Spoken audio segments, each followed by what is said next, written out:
بہت ساری جگہوں پہ اپنی روایات پہ قائم ہے، لیکن کچھ شہروں میں کچھ تھوڑی سی یہ روایات جو میں نے ابھی بتایا، یہ جو میں نے یہ بیان کیا، یہ لطیفہ نہیں ہے، یہ ایک سے زیادہ جگہ ہوا ہے کہ چور باقاعدہ آئے اور انہوں نے ٹرک میں لاد کے لے گئے چیزیں، اور ہمسائے یہ سمجھتے رہے کہ یہ گھر شفٹ کر رہے ہیں، کیونکہ ظاہر ہے جانتے ہی نہیں۔ تو یہ روایات بڑی اچھی روایات تھیں، اس سے معاشرے میں امن سکون قائم تھا، اور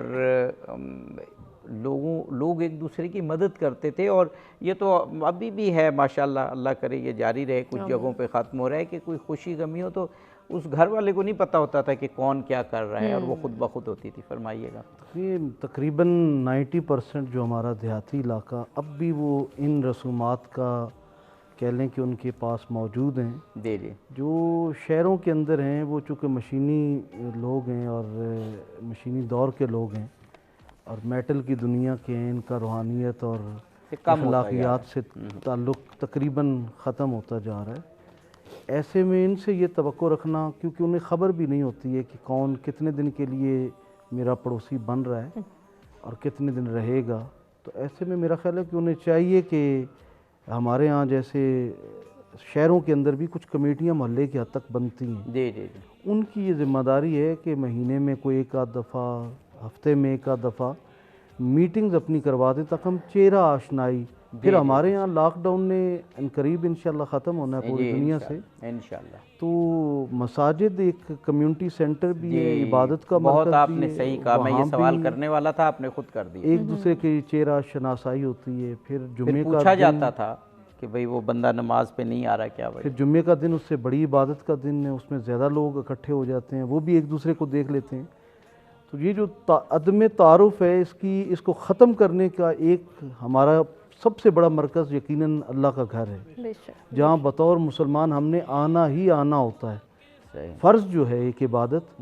اور پھر خواتین جب بنا تعارف کے رہ رہی ہوتی ہیں محلے میں آپس میں، تو پھر کچھ چیز مانگتے ہوئے شرم بھی آتی ہے۔ حضور فرماتے ہیں اگر تمہارے گھر میں کوئی پڑوسن آ کے مانگے تو اسے منع نہ کرو، اللہ کو یہ سخت ناپسند، اور اس پر وعید قرآن نے بھی سنائی ہے۔ حضور صحابہ کے درمیان تشریف فرمایا اور 3 بار فرمایا کہ اے صحابہ وہ شخص مومن نہیں ہو سکتا، اللہ کی قسم وہ شخص مومن نہیں ہو سکتا۔ صحابہ بڑے حیران ہوئے کہ 3 بار حضور یہ فرما رہے ہیں۔ پوچھا کون سا شخص؟ فرمایا کہ جس کے شر سے اس کے پڑوسی محفوظ نہیں ہیں۔ صحیح بات۔ فرمایا کہ اگر تم چاہتے ہو کہ اللہ اور اس کا رسول تمہیں عزیز رکھیں، تمہیں دوست رکھیں، تو تم اپنے پڑوسیوں کے حق میں بہتر ہو جاؤ۔ سبحان اللہ۔ اب ایک صوفی بزرگ بڑے اللہ کے کامل ولی حضرت سید بایزید بستامی رحمۃ اللہ علیہ جذب کی کیفیت میں، اور ایک شخص آیا اور پوچھتا ہے انتا بایزید، تو اس کیفیت میں وہ ایک روحانی اور عرفانی کیفیت تھی، کہتے ہیں لعن اللہ علی یزید انا با حسین انا با حسین انا با حسین، یزید پر اللہ کی لعنت ہو، میں حسین کے ساتھ ہوں، میں حسین کے ساتھ ہوں، میں حسین کے ساتھ ہوں۔ اب وہ ایک یہودی کے پڑوس میں رہتے تھے اور 40 سال رہے۔ 40 سال جو ہے وہ جب حضرت بایزید بستامی کا جنازہ ہوا تو وہ یہودی بھی آ کے آنسو بہا رہا ہے نا، تو وہ علماء کی عادت ہوتی ہے کلمہ پڑھانا، چاہے ان کو چاہے اخلاقیات کبھی سبق میں بھی نہ پڑھائے ہوں، لیکن کلمہ لازمی پڑھانا ہے۔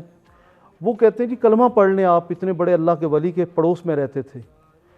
انہوں نے کہا کہ میں 40 سال اس کے ساتھ رہا، یہ سین میں جہاں جائے نماز پھیلاتے تھے، وہاں میں اپنے پورے دن کا کوڑا کرکٹ پھینکتا تھا، پاخانہ پھینکتا تھا تاکہ یہ نماز سے محروم ہو۔ 40 سال میں ایک بار بھی ان کے چہرے پہ شکن نہیں آیا۔ اگر اسلام یہ ہے اس بابے والا، پھر تو میری توبہ، اور اگر آپ والا اسلام ہے تو اس سے میں کافر بہتر ہوں۔ مطلب یہ ہے کہ ان اولیاء اللہ نے اپنے پڑوسیوں کے حقوق ایسے ادا کیے کہ اگر وہ غیر مسلم اور یہودی بھی ہے تب بھی ان اولیاء اللہ کے ماتھوں پہ شکن تک نہیں آتی۔ سبحان اللہ۔ اسی خوبصورت واقعے اور نوٹ کے ساتھ ہم جی ناظرین، ہم افطار کے وقفے کی جانب بڑھ رہے ہیں، حاضر ہوتے ہیں افطار کے بعد۔